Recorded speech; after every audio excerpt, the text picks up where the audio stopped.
Hey, what is going on, guys? It's Young here, and today I'm back in our Fortnite video, and in today's video, I want to share with you guys the best settings to use here in Season 5. There's a couple of changes that I have made since the very beginning that I think were crucial to help me become a much better player, win more gunfights, and overall just win way more games. So definitely stay tuned in the video if you guys are looking for the best settings and the settings that you guys need to change if you want to become the best player you can here in this season. And real quick, before we get into the video, up on the screen I have the V-Buck giveaway winner of this week. I give away 2,000 V-Bucks every single Friday, so if you guys would like to participate in the next giveaway and win some free V-Bucks, all you guys have to do is to drop a like on this video. Make sure you guys do subscribe to the channel, hit that notification bell so you guys get notified for every single new upload and when I announce the winners every Friday.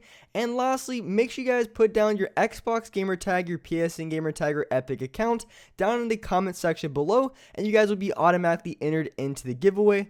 And lastly, if you guys like to support me in the item shop, all you guys have to do, go down to the bottom right, hit on support a creator, type in my creator code, which is Young Humor, and you guys will have me added and supported as a creator in the item shop. And alright guys, let's go right to the video.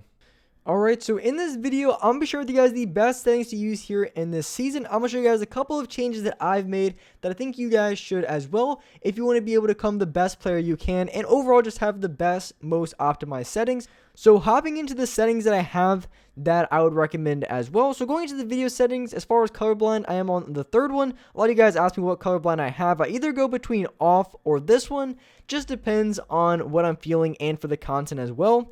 So I like this colorblind a lot. I think it looks great. It makes the colors look not necessarily more vibrant, but I like the tone and the way the colors look. The last one, I think, is the Trinope. That makes everything look really, really bright. Depending on your monitor, you might like it or might not. And then off is just the default. So as far as the textures, I have that on medium, everything else on off, because for textures, well, if you guys play on console, it doesn't matter. But if you play on PC, you want to have your textures on medium, high, or epic, because that's going to go to your GPU, because Fortnite overall is a heavy CPU game.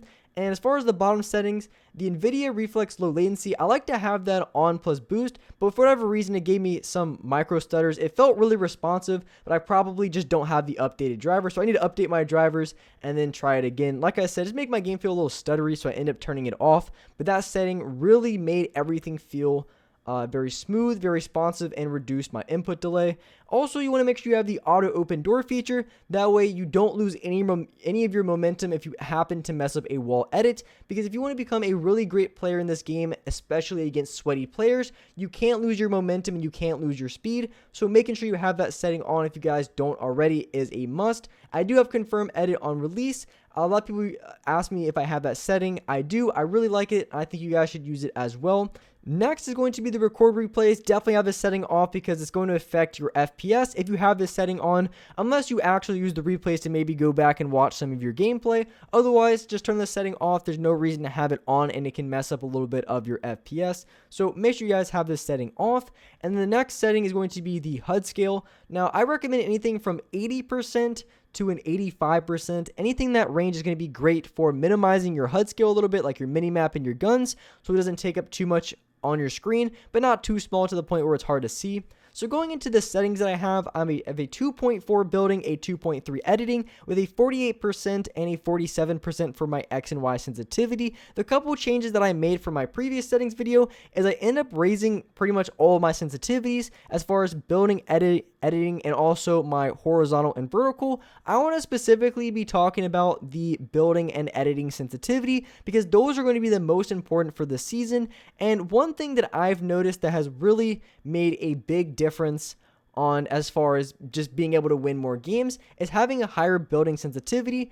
And this is something that a lot of controller players can relate to, because say you're in a game, you end up getting shot in the back and you're low on health and you have to get off your minis.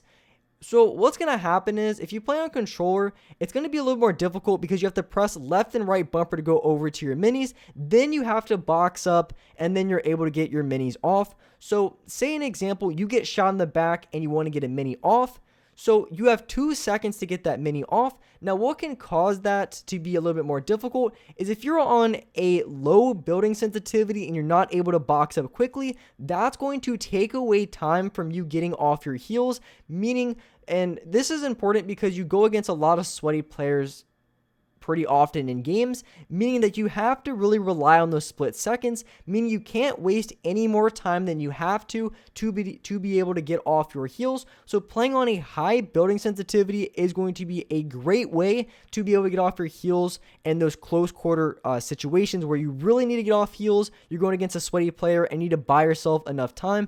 Being able to play a high building sensitivity, going in and out of boxes, and then being able to box up so you can get off your heels faster is going to be a must, especially in this season against sweaty players, because with skill-based matchmaking, you're going to be running up against a lot of sweats, and you want to have a high building and also editing sensitivity so you can maneuver in and out of boxes and get your heels off when necessary. And as far as the X and Y sensitivity, I think that these sens really don't matter too much this season. If you like low sensitivities, play on low. If you guys like high, then play high. I decided to raise mine just a little bit so I can be quicker in boxes, but I feel like those sensitivities really don't matter too much. I think the building and editing sensitivity are by far the most important sensitivities and the ones you guys want to focus on. So if you're able to raise your building and editing, I highly recommend it. It's going to allow you to play faster, and it's going to allow you to get off your heels in game. So if you feel like you're struggling to get off your heels because you have players constantly swiping at your build, trying to take your wall, if you play in a higher building sensitivity, it's going to buy you maybe that split second that you need to be able to get off your heels to challenge back in the fight.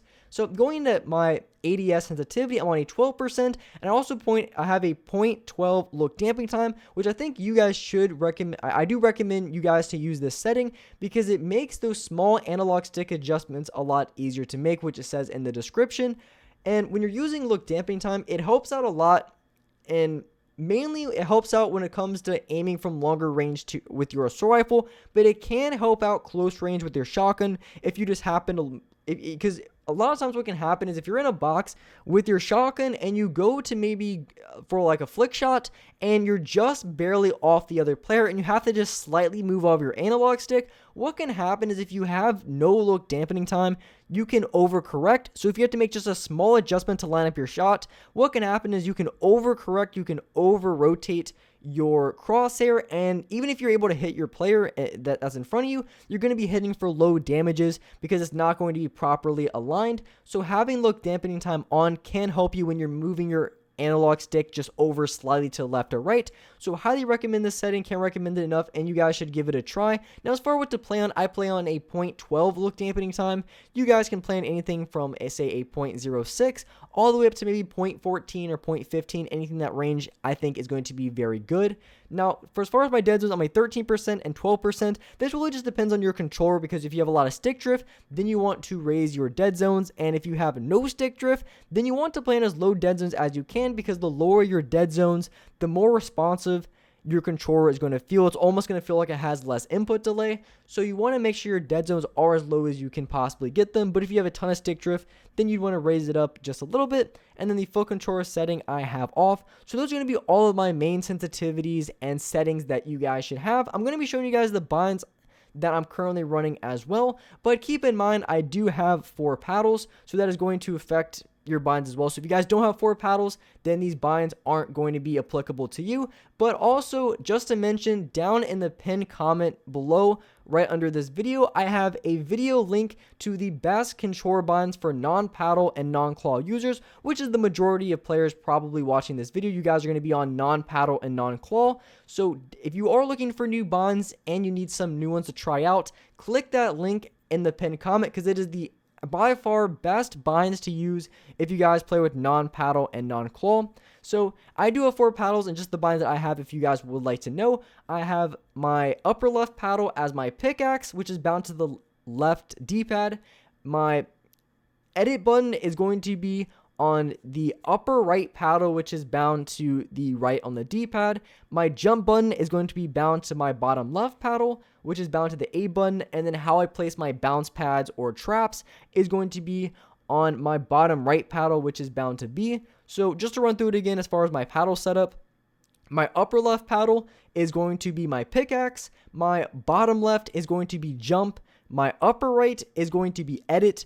And then my bottom right is going to be how I place my bounce pads and my traps, which is bound right here in my build controls as trap picker place / interact. So that's going to be how I'm able to place my bounce pads and my traps. So those are just the setup that I have as far as my binds. And also for the edit controls, which you guys will be able to see here in just a second, I have my left trigger as my confirm button, and then I have my reset button as right stick, which is going to be, I guess, just on my right analog stick. So that's just all the setup that I have as far as my binds. I really like LT confirm. I know most people, regardless if you play with paddles, claw, or whatever, do use left trigger as confirm. It's a great confirm button, and I would recommend for you guys to try it out as well. And as far as reset, I use right stick. I have seen a lot of people having a right bumper, just whatever feels comfortable and whatever you like. And then these are just my dead zones again. So those are going to be all the binds and all my settings that I currently have and that I recommend for you to try out. The main ones being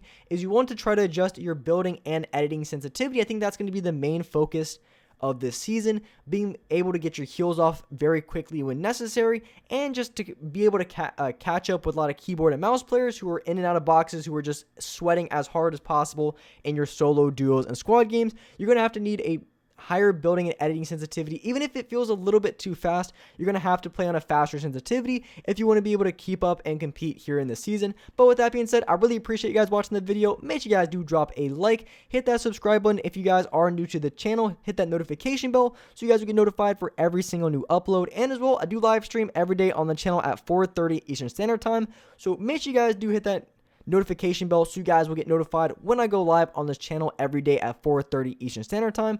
But with that being said, I really appreciate you guys watching the video, and alright guys, I'll see you next video.